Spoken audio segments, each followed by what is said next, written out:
Not everybody likes success.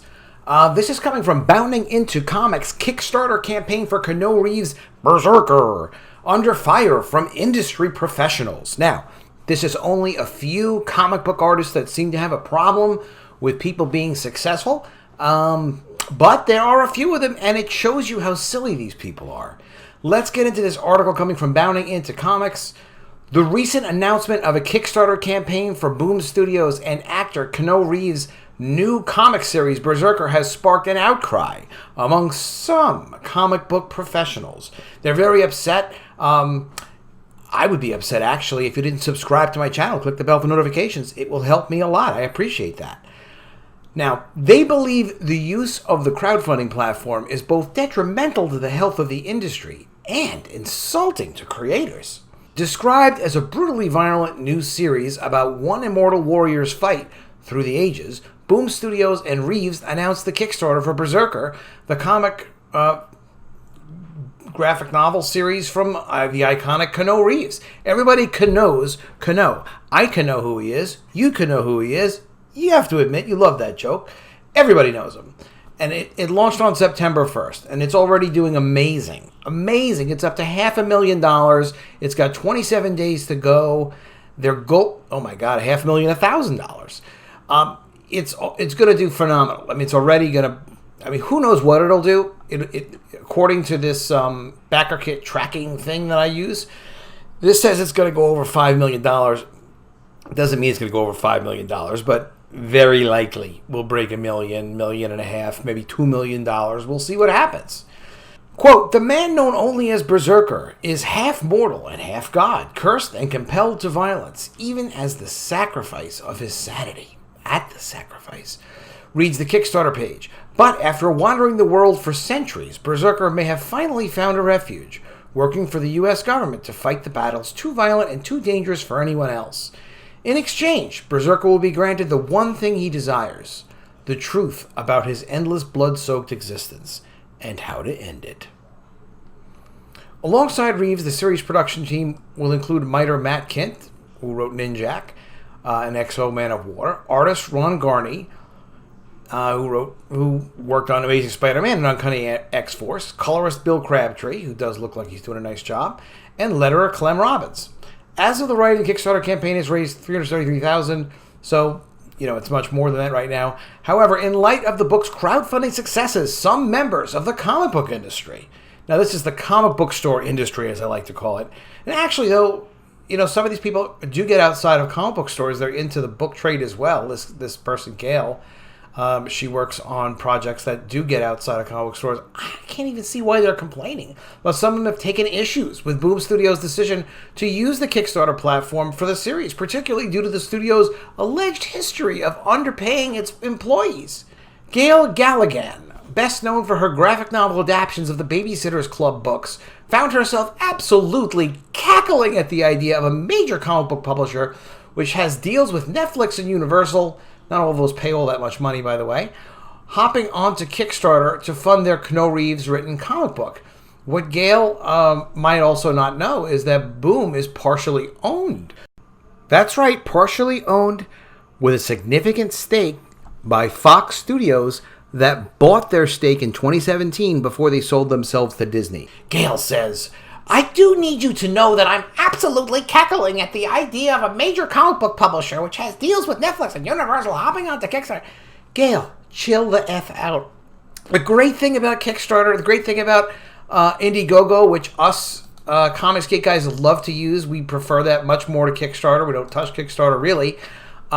We love crowdfunding platforms because it lets us sell direct to consumer without having to deal with middlemen and people who will take big percentages and also won't allow us to do what you can do with a crowdfunded comic book. Check out my playlist for Secrets of the Comicsgate Network. It's more than 40 videos that I did explaining how Comicsgate works and what the opportunities are for crowdfunding. Giant Days inker Liz Fleming stated she was furious about the campaign as she claimed Boom Studios paid her a rate of $20 per inked page during her run on the series, and now they don't even want to pay for their own publications. What do they mean they don't want to pay for their own publications? This is the thing. People just... Look, if you can get work for more than $20 per page inking, you're going to take it. I think creators should be paid absolutely as much as possible. They should be promised what the publisher could pay, and the publisher should pay it. For Comicsgate, we pay people as much as we can. My work, we pay certainly more than $20 per page for inks. I'll put it to you that way. So Liz said this.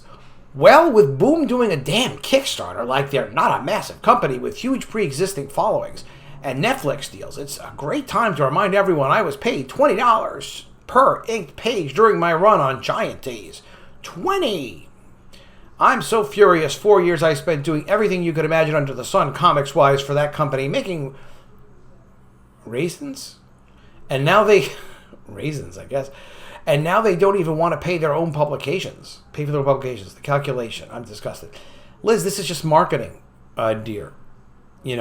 They are paying for their publications. They've got a lot of money and resources into producing this project. But what they're doing, and I hope she realizes too, there's no way on the planet Earth that Boom not only is utilizing Kickstarter and making a ton of money with Kickstarter, but Boom is not going to do a project like this with Keanu Reeves, even though he's a great talent. And obviously a great draw, and this will be profitable. They're not doing it without a share in a future movie deal and merchandising and things like that.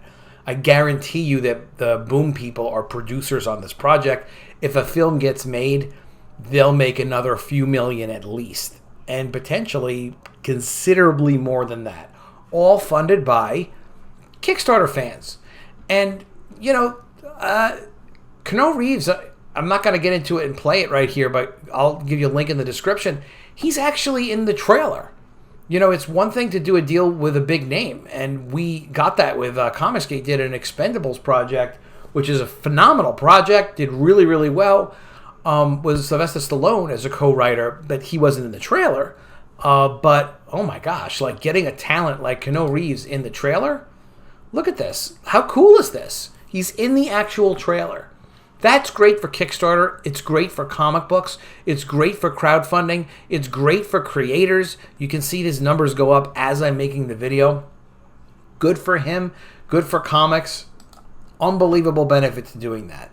This is crazy because this benefits Liz, whatever her last name is, tremendously. There are more and more people going on crowdfunding sites thanks to Keanu Reeves and this creative team and Boom Studios coming up with this project.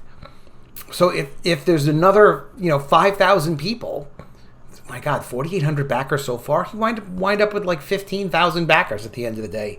Maybe more. Maybe more. It's going to be a really big story if this does set a crowdfunding record, which it looks like it's going to do. Current record held by Ethan Van Sciver for Wrecked Planet with Cyberfrog 2. But this is going to be it could be the biggest crowdfunding comic of all time, which is going to bring even more people to Kickstarter and crowdfunding in general. It's customers, creators. It builds a big platform. Comic stores are dying right now. We need other ways of distributing comics. Former She-Ra, the Princess Power animator Kate Farina asked, how is using a platform meant for people to kickstart projects they can't afford? No, it's not about them not being able to afford it. It's about them starting projects and offering them direct to consumer. It's not about I can afford it or can't afford it. This is where these people don't understand reality or even how these platforms work. I don't know about y'all, but I would really like an answer here. Okay, I will have to tweet at her. Don't bother her, but I will tweet at her. I don't know about you all, but I really like an answer here. How is using a platform meant for people to kickstart projects they can't afford for a company who admits they don't need the money? I can only assume it's to pay artists living wages in the future. Well, the artists who are working on this project are going to get very well compensated. But the even better thing about it is if the artists aren't fairly compensated, they could do their own project. And they could be successful too. And Keanu Reeves is just one guy. They could pick up the phone and call whoever they want to call. Or contact agents. Or contact people on Twitter, pros. Go do a project with, what's his name, Will Smith. Maybe he wants to do a project. Why not? Anything's possible now. You can point to this project and say, hey, Will Smith, I'm an independent creator. Here's an idea I had in a project we could work on together. Add him on Twitter. Maybe he responds. You know, do it with 20, 25 major creators, major talents that have huge audiences like Keanu Reeves. After his success with this, of course other people are going to be interested. I'm not saying it's going to work, but it opens up a whole new possibility. She would go on further to say $350,000 in one day for a project they knew would succeed and didn't need the money for was, oh, she's despicable. That comment is despicable. You know, it's one thing to not understand reality. It's another thing to call people despicable. All right, Ryan Tsai, the artist of James Tynion's The Fourth's written and Boom Studios published series, The Backstagers, stated he was so heartbroken by my experience in the comic industry and that it's 100% because of Boom, as Tsai was originally cranking out 22 pages in 2 weeks for maybe $1,000. Yeah, that's a very low page rate. You should take your talent, Mr. Rian, because that is a very low rate. I don't know your work. If it is any good, do your own crowdfunded book. Do a Kickstarter. Do it on Indiegogo. Build an audience. Make a YouTube channel. You join Comicsgate. You may not want to. You're welcome to if you're interested. Or just go to my playlist, Secrets of the Comicsgate Network, on my YouTube channel. There's 40 videos there, lots of information, and it's easy to find more information. So go ahead, make as much money as you want. That's the whole great thing about crowdfunding. The more big names involved with crowdfunding, the more success in crowdfunding, the more promotion of crowdfunding, the better it is for everybody who might even not even do crowdfunding now, but might want to do crowdfunding in the future. And another thing that happens is if Boom does make a fortune off of this, let's say a movie gets made and they make $25 million as the producers, net profit to the Boom guys, they'll do tons more projects. And yeah, they'll be able to pay more. But in the meantime, if Boom is selling to the comic book stores, they can't raise anything out of their project. So you don't make money selling to comics to comic stores. It's incredibly rare that publishers make money when they sell to comic book stores. Surprisingly, in an interview with comicbook.com, Boom Studios founder and CEO Ross Ritchie claimed that the point of the Kickstarter was not to raise funds, as the publisher has got the money for it, but rather to take advantage of the untapped audiences it can reach. And the thing that Kickstarter has is one click. People have heard of it, so I don't have to teach you what it is. And it's one click, explained Ritchie, who sees the kickstarting of 3 volumes as a complete story as a way to prevent reader drop-off. Yeah, it's a good idea.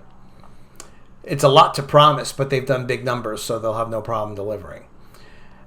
And why do you want to do that with a newbie is people sell a movie to you, and it's the whole thing. You don't get halfway through, and then they stop it, and they go home or go back to the box office and pay another ticket to get the rest. With the use of Kickstarter, Ritchie noted that readers will be given the ability to click once on it, and it can set it and forget it, and then it just comes to the door. So he's talking about the nature of it being like if you just back it once, he doesn't have to go and try to resell you or have you find it in a comic store or through the book trade. You will get all 3 of their books as they're completed, which it's good. It's like a little subscription. Fans can back Berserker until September 1st. Maybe they mean October 1st. Probably October 1st. The series will also be available through the direct market and retail comic shops at a later date. So what do you make of the Berserker Kickstarter? What do you think? Do you think it's okay for them to use crowdfunding? I've said clearly and obviously it's better than okay. It's phenomenal. I love the idea of 5,000, 10,000, 20,000 backers supporting a project like this and having people familiar with with backing projects. It makes people just that much more comfortable with backing a project that I'm going to publish or other creators are going to publish. And speaking of which, this is my project, collegeofthedead.com. You can get a copy of College of the Dead Graduation Day, which is the current book in the ongoing series. We had the first one out, the second one, so you can get both of these. They ship immediately. They're a zombie apocalypse ongoing series of students on a college campus, obviously, being attacked by zombies. And I have another series coming called The Mermaids. It's a full-color ongoing series. It's like Game of Thrones with mermaids. It's a really well-developed story, characters, a cast. It's fantastic. It's full color. It's going to be announced on Indiegogo very soon. So definitely go to epicmermaids.com. Just sign up to the free email list. We'll send you an email when the book is ready to come out so you don't miss it. All right, I'll see you again soon with another video. Remember to subscribe to the channel, click the bell for notifications, and if I don't see you, I will miss you.